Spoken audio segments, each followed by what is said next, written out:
موعظة حسنة كتاب الله العزيز الحكيم بسم الله الرحمن الرحيم ومن يعمل مثقال ذرة خيرا يره ومن يعمل مثقال ذرة شرا يره. اللهم صل على محمد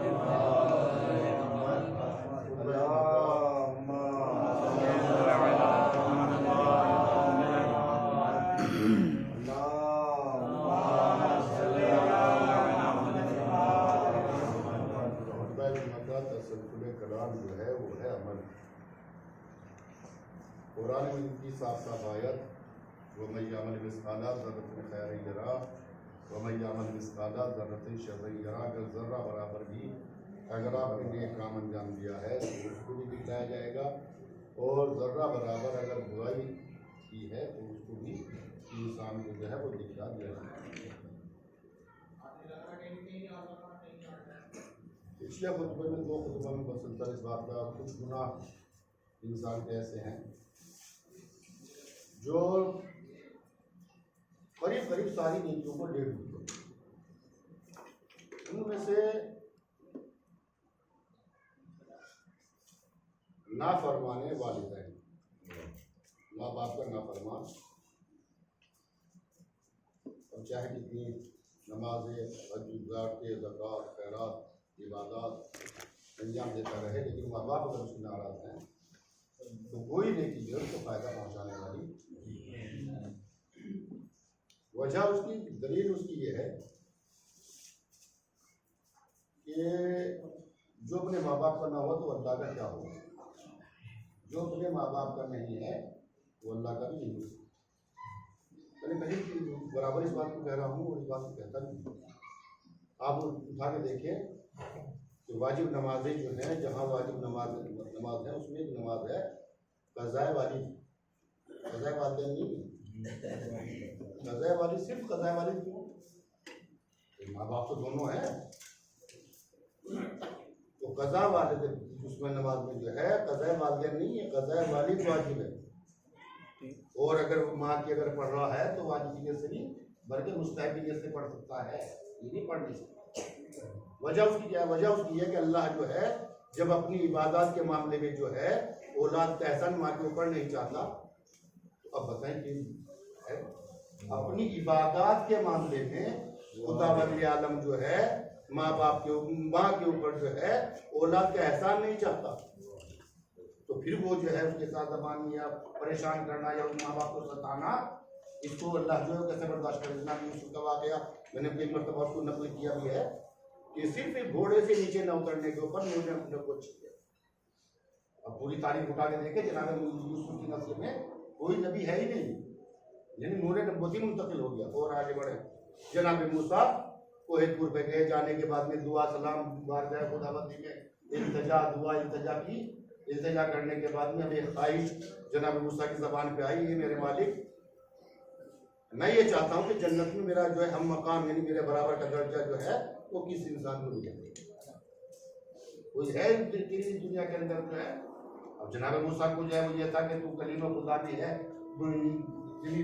جو ہے وہ اللہ کا محبوب بھی ہے، اور اس کے بعد جو ہے مثلا کہ وہ دعا کر رہا ہے میرے مالک جنت میں میرا قیام مقام کون انسان ہوگا. تو ارشاد پروردگار ہوا تاکہ پھل جب تم جاؤ گے تو راستے میں جو سب سے پہلے انسان تمہیں ملے گا وہی تمہارا جنت میں قیام مقام. جناب موسیٰ شوق دیدار میں چلنے کے بعد میں راستہ طے کر رہے ہیں، دیکھا بیچارہ ایک مزدور جو ہے وہ مزدوری کر رہا ہے. اب جناب موسیٰ نے اس کا تعاقب میں رہے، اور رہنے کے بعد میں اب جب وہ مزدوری کرنے کے بعد فارغ ہوا، فارغ ہونے کے بعد میں جو ہے اب وہ گھر کی طرف چلا. گھر کی طرف جانے کے بعد میں اب جو ہے جب دروازے پر پہنچا، کوئی عرب والا دستور کا میں تیرے یہاں مہمان ہونا چاہتا ہوں، کہا جائے گی بسم اللہ. اب جو جناب موسیٰ نے اس کو تعاقب رکھا. یہ کہ آخر یہ انسان جو ہے ایسا کون سا نیک عمل کرتا ہے جو حکم پروردگار ہوا ہے میرا جو ہے ہم مقام میرا لیے جنت میں رہے گا. آخر یہ کون سا ایسا اللہ کا کون سا برگزیدہ بندہ، اللہ کا ایسا کون سا فرما بردار، ایسا کون سا اطاعت پروردگار کرنے والا بندہ ہے جو میرا قیام مقام جنت میں رہے گا. اب اس کے بعد میں ظاہر ہے جناب موسیٰ کی ظاہری نگاہوں نے اس کا کوئی عمل قابل قبول نہیں ایسا نہیں دیکھا جو بالکل خاص عمل ہو. اب اس کے بعد میں جو ہے جناب موسیٰ نے سماعت کیا اب بتایا پوری خدا کہ یہ واقعہ میں کوہ طور پر گیا جانے کے بعد بھی جب میں نے معلوم کیا تو مجھے تیرا پتہ بتایا گیا، اور ظاہر ہے کہ تیرا کوئی نیک عمل ایسا جو ہے کہ ایسا تو تھا نہیں کہ جو مثلا اللہ کا تو برکت کی طرف تھا۔ بتا کرتا کیا ہے؟ کہا کہ صبح مزدوری سے نکلتا ہوں، دوپہر میں آیا اپنا نماز پڑھ لی، شام کو آیا اپنا نماز پڑھ لی، پھر کہا کہ ہاں ایک چیز ہے جو مثلا تمہاری نگاہوں کے سامنے نہیں۔ کہا کیا ہے؟ کہا کہ میری معذور ماں ہے، اپنے ہاتھ سے میں مزدوری کر کے لاتا ہوں، اپنے ہاتھ سے کھانا بناتا ہوں اور اپنے ہاتھ سے اس کو ہاتھ کو دھلاتا ہوں، ہاتھ کو دھلانے کے بعد میں اپنے ہاتھ سے اس کو میں کھانا کھلاتا ہوں، اس کی میں اپنی ماں کے یعنی کل ملا کے یہ کہ میں اپنی ماں کی خدمت کر رہا ہوں۔ کہا کہ مطلب تیری ماں بھی کچھ کہتی ہے؟ کہا کہ ہاں، جب وہ کھانے سے فارغ ہو جاتی ہے تو اس کے بعد بارگاہ خداوندی میں دست دعا اپنے بلند کرنے کے بعد میں کہتے ہیں میرے مالک میرے بچے کو جو ہے وہ موسیٰ نبی کا جو ہے قائم مقام ہم مقام رکھیں۔ تو فوراً جناب مصر کو لگا میں ہی موسیٰ ہوں، اور اپنی ماں سے جا کے کہہ دینا کہ اس کی دعا جو ہے قبول ہو گئی۔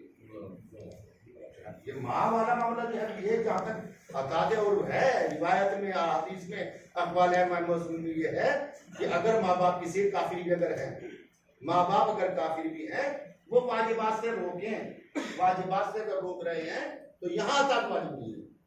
اگر ماں باپ کسی کے کافر ہیں، کافر ہوا ماں باپ مسلمان نہیں، اگر وہ واجبات سے روک رہے ہیں تو اطاعت واجب نہیں ہے، باقی ہر اس میں جو ہے اپنے ماں باپ کی جو اطاعت واجب ہے۔ اور یہ نافرمانی جو ہے اللہ کا نبی یعنی ماں باپ کا نافرمانی ہے ماں باپ کا، اور یہ اس گمان میں نہ رہیے گا کہ مثلا جو ہے وہ زندگی میں مرنے کے بعد آپ نہیں ہوتا، مرنے کے بعد بھی اولاد آپ ہو جاتی ہے، مرنے کے بعد بھی آپ اولاد جو ہے وہ ہو جاتی ہے۔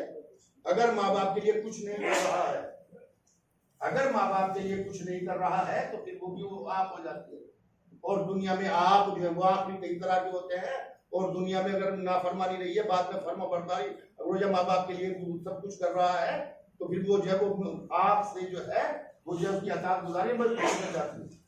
تو ماں باپ والا مرتبہ جو ہے اس میں جو ہے سنبھل کے، لیکن ہمارا معاملہ کیا ہم سنتے ہیں اور آپ اس کے بعد جب عمل ہم بس عمل میں یہ کہیے کہ عمل ہمیں کرنا ہی نہیں ہے، جو سنا سننے کے بعد میں چھوڑ دیا، چھوڑنے کے بعد میں کہا کہ تو ایسے ہوتا نہیں، آپ عمل میں آگے بڑھیے، آگے بڑھنے کے بعد میں اب لیکن جو ہے وہ عمل کے ساتھ ساتھ جو ہے وہ یہ چیزیں بھی ضروری ہیں جس کو میں برابر اس کو کہہ رہا ہوں کہ یہ جو ہے عمل کے ساتھ ساتھ جو ہے دوسروں کے حق گردن پہ لے کے جا رہے ہیں تو پھر کوئی عمل قابل قبول ہونے والا پھر نہیں ہے۔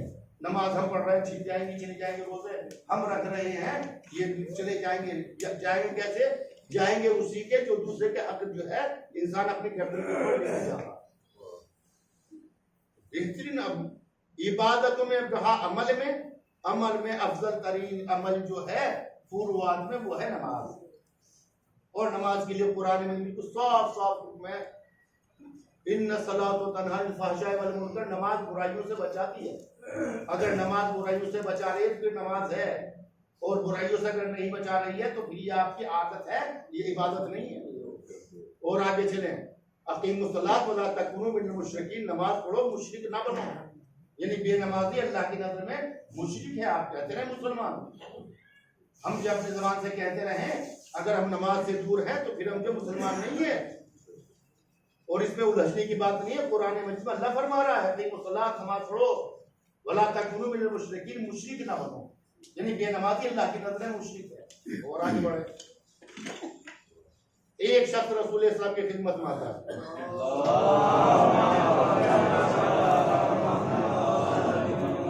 یا رسول اللہ دعا قبول نہیں ہو رہی ہے۔ اب جو ہے رسول اسلام نے کہا کہ یہ دعا پڑھنا چاہتے ہیں۔ چند دن کے بعد دو تین دن کے بعد میں پھر آیا، آنے کے بعد میں جو ہے پھر وہی شکایت لے کے آئی، یا رسول اللہ دعا قبول نہیں ہو رہی ہے۔ آپ نے بتا دیا، کہا کہ یہ دعا پڑھو جا کے۔ میں نے پہلے بھی کسی خطبے میں کہا تھا مولا کے نام تجھ مولا جو ہے اگر کوئی مثلا پریشانی، کوئی بھی بلا، کوئی مصیبت، کوئی بھی مثلا جو ہے وہ بغیر کسی سبب کے نازل نہیں ہوتی، ہر پریشانی کا ایک سبب ہوتا ہے۔ اور اس میں مولا کے نام دعا کو میں اللہم اغفر لی ذنوب التي تنزل البلاء، اے میرے مالک ان گناہوں کو معاف کر دے جو بلاؤں کے نازل ہونے کا سبب بنتے ہیں، ان گناہوں کو معاف کر دے جو دعا کے قبول ہونے میں رکاوٹ بنتے ہیں۔ اس کا مطلب گناہ ایسے بھی ہیں جن سے بلائیں نازل ہوتی ہیں، گناہ ایسے بھی ہیں جو دعاؤں کے قبول ہونے میں رکاوٹ بنتے ہیں۔ ہر ایک چیز کا جو ہے وہ وجہ ہوتی ہے. اب اس میں دیکھیں کہ مطلب اگر دعا قبول نہیں ہو رہی ہے تو یہ ہو تو نہیں رہی، آخر وجہ کیا ہے؟ تو اس کے اوپر غور کرنا، اس کے اوپر فکر کرنا. اور یہ اقوال ائمہ معصومین میں اور دعاؤں میں جو ہے یہ ائمہ معصومین کی جو دعائیں مناجاتیں ہیں ان میں یہ جو ہے بالکل صاف صاف مل جاتا ہے کہ ہر ایک چیز کا جو ہے سبب ہوتا ہے. فساد کی جڑ کیا ہے؟ چلیے بلاؤں کے نازل ہونے کا جو ہے وہ ہے، لیکن فساد کی جھگڑے کی جڑ کیا ہے؟ قرآن مجید میں صاف صاف ہے ولا یتدبرون القرآن. ان لوگوں کو ہو کیا گیا؟ قرآن مجید میں غور و فکر کرتے کیوں نہیں ہے؟ وَلَوْ كَانَ مِنْ عِنْدِ اللَّهِ غَيْرِ اللَّهِ، اگر یہ اللہ کے علاوہ کسی اور کلام ہوتا لَوَجَدُوا فِيهِ اخْتِلَافًا كَثِيرًا، تو اس میں بہت زیادہ اختلاف ہوتا. اب جو ہے اختلاف بہت زیادہ ہوتا. دلیل اتنی بڑی، دعویٰ اتنا بڑا کہ مطلب میری کتاب ہے اور دلیل اتنی سی کہ اس میں اختلاف نہیں ہے. یعنی اس کا مطلب سیدھا سے یہ ہے کہ اگر اس میں بھی اختلاف ہوتا تو اللہ اس کو بھی اپنی کتاب نہ کہتا. اب اختلاف کی بنیاد میں کیا ہے؟ اختلاف کی بنیاد میں اختیار. اختلاف کی بنیاد میں اختیار ہے. جہاں جہاں سے انسان کا اختیار شروع ہوتا ہے وہیں سے اختلاف شروع ہو جاتا ہے. مثلا مسجد کی جو ہے وہ متولی شپ کے اوپر جھگڑا، اس لیے کہ انسان کا اختیار ہے. امام بارگاہ کی متولی شپ کے اوپر جھگڑا، اس لیے کہ انسان کا اختیار ہے. مکتب کے مثلا منتظم کی شپ کے اوپر جو جھگڑا، اس لیے کہ انسان کا اختیار ہے. جہاں جہاں تک اختیار ہے وہاں تک اختلاف ہے.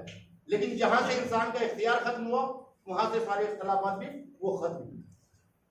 سارے کے سارے اختلافات جو ہے وہ ختم ہے بالکل. جہاں سے انسان کا چاند، سورج، ستارہ، چاند نکل رہا ہے اس سے پوری دنیا فائدہ اٹھا رہی ہے. اگر کوئی انسان اتنا ہی اختلاف کا ذہن رکھنے والا ہے، آنکھوں کو بند کر کے بیٹھ جائے دوسرے لوگ ہم اس سے فائدہ اٹھا رہے ہیں، ہم اس سے فائدہ نہیں اٹھا رہے ہیں. سورج ہے، سورج نکل رہا ہے، سب اس سے فائدہ اٹھا رہے ہیں.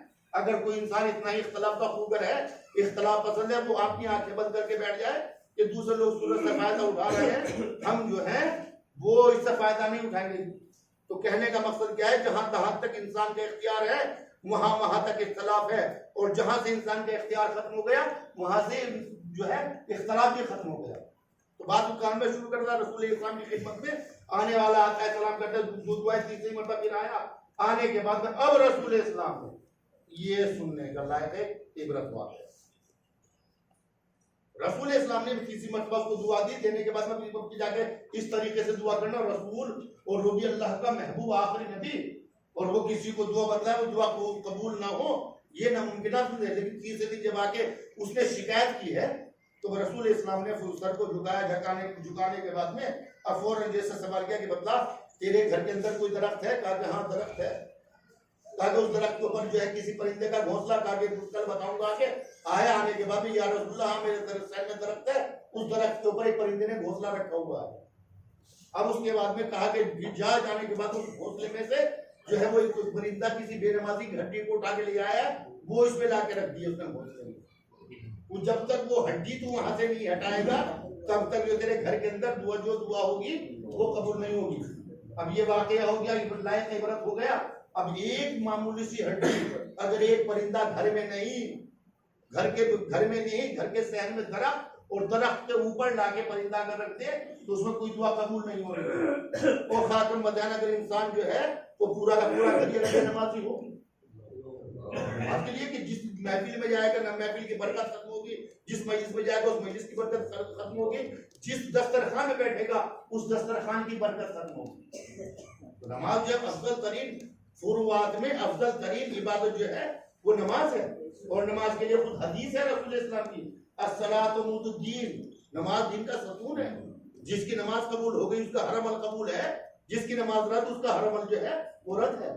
نماز اگر رد ہوگی تو سب کرتے رہیے جو آپ کو کرنا ہے کرتے رہیے، کوئی بھی عمل قابل قبول ہونے والا نہیں ہے جب تک نماز قبول نہیں ہوگی. لیکن ہمارا معاملہ کیا ہے؟ ہمارا معاملہ یہ ہے کہ سننے کے بعد جلد نکالتے عمل تو میں کرنا نہیں ہے.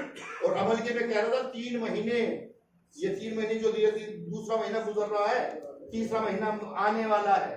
پہلا مہینہ رجب کا ہے، دوسرا مہینہ شعبان کا ہے، تیسرا مہینہ جو ہے وہ رمضان کا ہے. 3 مہینے عبادت کے لحاظ سے خاص ہیں. جیسے ہر چیز کی بہار ہوتی ہے ویسے جو ہے عبادت کی بہاروں کے 3 مہینے ہی ہیں. پہلا مہینہ رجب جو ہے مولا کریم سے منسوب ہے، دوسرا رسول اسلام سے منسوب ہے، تیسرا مہینہ جو ہے وہ اللہ سے منسوب ہے. اور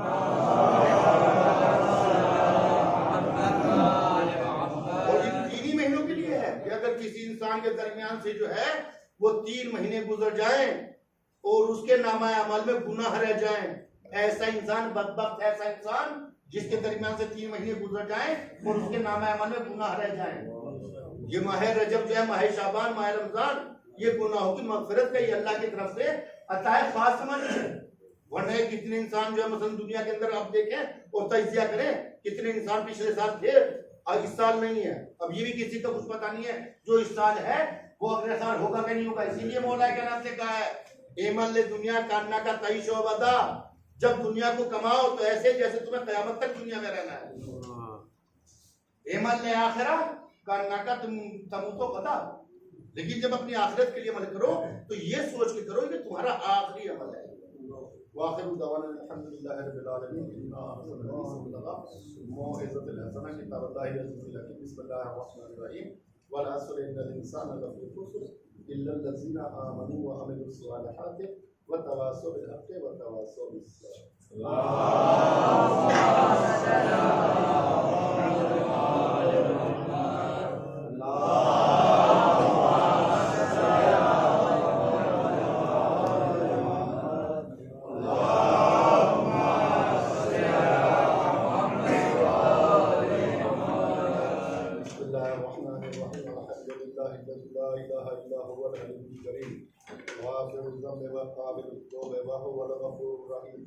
سبحان من سبقت رحمته وغضبه مبسط لجنب الرحمة سبحان من لم يكلف نفسا إلا كنا مسرحا وعفان السيئات لم يجاز بها سبحان من لا يزداد ولا ما سيبات إلا كرما وجودا لا كثرة الذنوب إلا كنا سفا نشهد أن لا إله إلا هو ونتوب على عباده بجوده والأموال والمنكرين بحلمه ونشهد أن محمدا نبيه وحكيمه والمحمد والشفيع والمبتغين بعده رحمة للعالمين صلى الله عليه وآله الطاهرين إلى سبيل الله بالحكمة والموعظة الحسنة قادة لمن وأولياء النعمة ذر الرحمة من بعد الله بالتوبة عما سلف من ذنوبكم والإنابة عن الأوزار التي أسقطت ظهوركم فإنه تعالى كريم بكم رؤوف بكم يغفر اليسير ويعفو عن الكثير قال الله تعالى وقوله الحق توبوا لله توبة نصوحا سأل بكم أن يكفر عنكم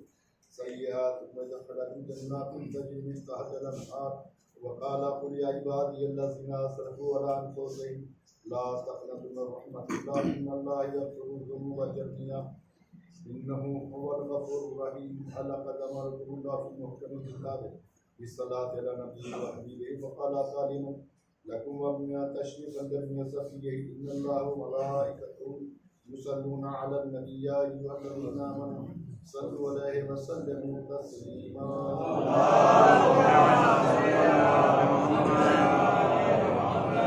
اللهم صل على سيد المرسلين والشفيع المذنبين نبينا محمد صلى الله عليه وسلم اللهم صل على إمام المسلمين وقائد الغر المحفلين أمير المؤمنين علي بن أبي طالب صلوات الله عليه اللهم صل على سيدة نساء العالمين وذات خاتم النبيين سيدتنا فاطمة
حاسب قلوب ليالي الأيام اللهم أجل فرج وسائل المقبول وكل ربنا بنظرة منا وإليه وجعلنا من المستشهدين بين يديه وتفضلنا أمرائنا المؤمنين بنعمة الانتقام والزيادة في الإقبال وعقول بالدرجات اللهم اغفر لنا ما أنت أهله ولا تفعل بنا ما نحن أهله بجاه محمد وآله المعصومين صلوات الله عليهم أجمعين اللهم اجعلنا ممن يذكر فتنفع الذكرى إن الله يأمر بالعدل والإحسان وإيتاء ذي القربى وينهى عن الفحشاء والمنكر والبغي يعظكم لعلكم تذكرون.